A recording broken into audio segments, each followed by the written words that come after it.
నమస్కారం. శనివారం శనేశ్వరుడికి ప్రీతికరమైన రోజు. శనివారం సందర్భంగా శని భగవానుడికి సంబంధించిన ధ్యాన శ్లోకం చదువుకుంటే జాతకపరంగా రాశిపరంగా ఉన్న శని దోషాల నుంచి సులభంగా బయటపడవచ్చు. అయితే జ్యోతిష శాస్త్రానికి సంబంధించి శనేశ్వరుడికి 2 వాహనాలు చెప్పడం జరిగింది. ఒకటి కాకి వాహనం, 2 గ్రద్ద వాహనం. దక్షిణ భారతదేశంలో శనేశ్వరుణ్ణి కాకి వాహనం మీద సంచరిస్తున్నట్లుగా అందరూ పూజిస్తారు. ఉత్తర భారతదేశంలో శనేశ్వరుడు గ్రద్ద వాహనం మీద సంచరిస్తున్నట్లుగా అందరూ శనేశ్వరుణ్ణి పూజిస్తారు. అయితే జ్యోతిష శాస్త్ర గ్రంథాల ప్రకారం, మత్స్యపురాణం ప్రకారం కాకి వాహనం మాత్రమే కాకుండా, గ్రద్ద వాహనం మాత్రమే కాకుండా శని భగవానుడు ఒక రాశిలో నుంచి ఇంకొక రాశిలోకి మారేటప్పుడు అనేక వాహనాల మీద సంచారం చేస్తూ ఉంటాడని కూడా ప్రామాణిక గ్రంథాల్లో చెప్పడం జరిగింది. మత్స్య పురాణాన్ని ప్రమాణంగా తీసుకున్న, జ్యోతిష శాస్త్ర గ్రంథాలను ప్రమాణంగా తీసుకున్న శని ఎప్పుడైనా రాశి మారేటప్పుడు ఆయన మూర్తిత్వాన్ని బట్టి ఒక్కొక్క వాహనం మీద సంచరిస్తూ ఆ రాశిలోకి ప్రవేశిస్తాడు. సహజంగా శని భగవానుడికి సువర్ణమూర్తిత్వం, రజతమూర్తిత్వం, లోహమూర్తిత్వం, తామ్రమూర్తిత్వం అని 4 రకాలైన మూర్తిత్వాలు ఉంటాయి. శని భగవానుడు ఎప్పుడైనా ఒక రాశిలో నుంచి ఇంకొక రాశిలోకి మారేటప్పుడు ఆ రోజు చంద్రుడు ఏ రాశిలో ఉన్నాడో దాన్ని బట్టి శనైశ్వరుడికి మూర్తిత్వం వస్తుంది. అలా మూర్తిత్వాన్ని బట్టి ఒక రాశిలో నుంచి ఇంకో రాశిలోకి వెళ్ళేటప్పుడు ఒక్కొక్క వాహనం మీద సంచరిస్తూ వెళ్తాడు. ఆ వాహనాన్ని బట్టి కూడా ఫలితం ఉంటుందని మత్స్యపురాణంలో చెప్పారు. శని భగవానుడు ఒక్కొక్కసారి కాకి వాహనం మీద సంచరిస్తూ రాశిలోకి మారుతూ ఉంటాడు. కాకి మీద సంచరిస్తూ ఒక రాశిలో నుంచి ఇంకొక రాశిలోకి వెళితే ఆ సమయంలో ఆ రాశి వాళ్ళకి కష్టాలు ఎక్కువ ఉంటాయి, శ్రమతో కూడినటువంటి విజయాలు వస్తూ ఉంటాయి. కాబట్టి ఎక్కువ కష్టపడితేనే ఫలితాలు అనేవి పొందటానికి ఆస్కారం ఉంటుంది. అలాగే శనేశ్వరుడు ఒక్కొక్కసారి ఏనుగు వాహనం మీద కూడా ఒక్కొక్క రాశిలోకి ప్రవేశిస్తూ ఉంటాడు. ఏనుగు వాహనం మీద శనేశ్వరుడు ఏదైనా రాశిలోకి ప్రవేశించినట్లయితే, ఏనుగు అంటే సర్వ సంపదలకు సంకేతము, అధికార పదవులకు సంకేతం. అటువంటప్పుడు ఆ రాశి వాళ్ళకి సంపదలు తొందరగా వస్తాయి, అధికార పదవులు తొందరగా వస్తాయి. అయితే ఏనుగు ఒక్కొక్కసారి తప్పటడుగులు వేస్తూ ఉంటుంది. కాబట్టి ఈ సమయంలోనే ఆ రాశి వాళ్ళు తెలియకుండా చిన్న చిన్న తప్పులు చేసే అవకాశం ఉంటుంది. కాబట్టి ప్రతి విషయాన్ని 1కి 10 సార్లు ఆలోచించి చేయాలి.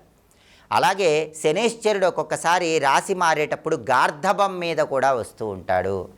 గార్ధబం అంటే గాడిద మీద శని భగవానుడు ఒక రాశిలోకి ప్రవేశించినప్పుడు మనం ఎంత కష్టపడ్డా సరే ఆ కష్టాన్ని ఎదుటి వాళ్ళు గుర్తించరు.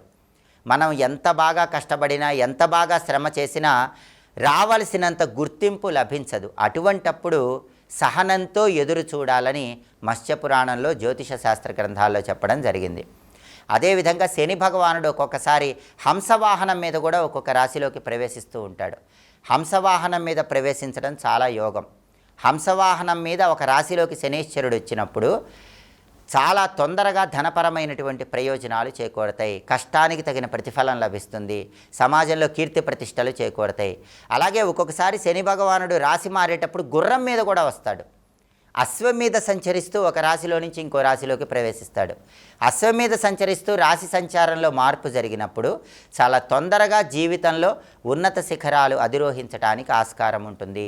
త్వరగా జీవితంలో అత్యుత్తమ స్థాయికి చేరటానికి గుర్రం మీద శనేశ్వరుడు సంచరించడం అనేది విశేషమైన శుభ ఫలితాలను కలిగింపజేస్తుంది. అలాగే శనేశ్వరుడు ఒక్కొక్కసారి నెమలి వాహనం మీద కూడా సంచరిస్తూ ఒక రాశిలోకి ప్రవేశిస్తాడు.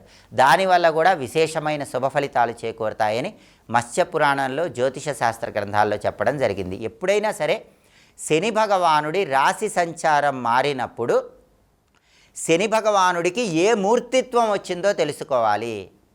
ఆ మూర్తిత్వాన్ని బట్టి ఏ రాశిలో నుంచి ఏ రాశిలోకి మారుతున్నాడో చూసుకొని దాన్ని బట్టి ఏ వాహనం మీద సంచరిస్తున్నాడో తెలుసుకోవాలి. మత్స్యపురాణంలో అయితే దాదాపుగా 9 రకాలైన వాహనాల గురించి చెప్పారు. వాహనం బట్టి కూడా ఫలితం ఆధారపడి ఉంటుంది.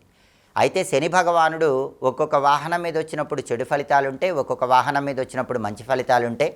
చెడు వాహనం మీద వస్తే చెడు ఫలితాలు, మంచి వాహనం మీద వస్తే మంచి ఫలితాలు. కానీ చెడు ఫలితాలు తగ్గాలన్నా, మంచి ఫలితాలు పెరగాలన్నా శనీశ్వరుడికి సంబంధించిన ఒక శక్తివంతమైన ధ్యాన శ్లోకం ఉంది.